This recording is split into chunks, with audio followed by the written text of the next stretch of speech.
The history and tradition of legislative prayer is pretty extensive in our nation. In fact, if you go back to when America's actually becoming a nation, the First Continental Congress, when they assemble, the very first motion that is made by Thomas Cushing's, and it was that they should start with prayer. You actually can go to the writings of John Adams, among others, where John Adams recounts to Abigail what happened from that first prayer. It went on for like 2 hours. They had Bible study in the midst of it, but then as a nation, he writes a letter in 1775 where he identifies one of the things that Congress just did. He said, "We've appointed a continental fast. Millions will be upon their knees at once before their great Creator, imploring His forgiveness and blessing, His smile on American council and arms." Now, this is interesting.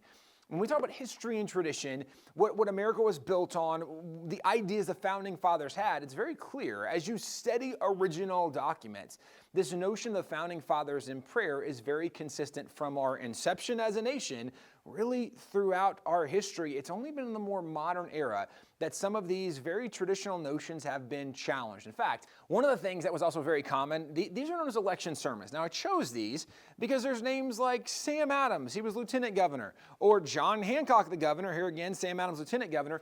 These were all sermons preached in Massachusetts before John Hancock and Sam Adams. What was tradition is every year after the election, there would be a local pastor who would come and they would get all of the elected officials, the governor, lieutenant governor, all of the House and the Senate together, and they would listen to a pastor. Now, also that happened to open with a prayer, but then they would spend time studying the Bible.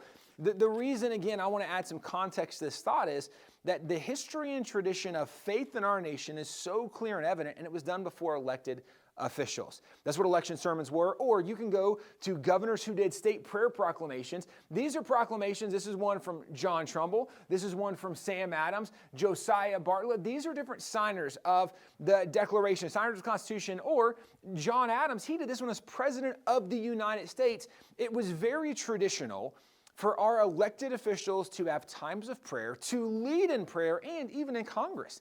They chose a chaplain of the House and the Senate, and they opened their legislative chambers in prayer. The reason all of this matters for us is if prayer has been a part of the history and tradition of our nation, if even to this day Congress opens and the House and Senate with prayer, they are setting the example of things that are in fact constitutional, and there is long-standing history and tradition. When our nation was birthed and the Continental Congress decided that we should have a national time of prayer, they actually had 15 different prayer proclamations during the American Revolution alone.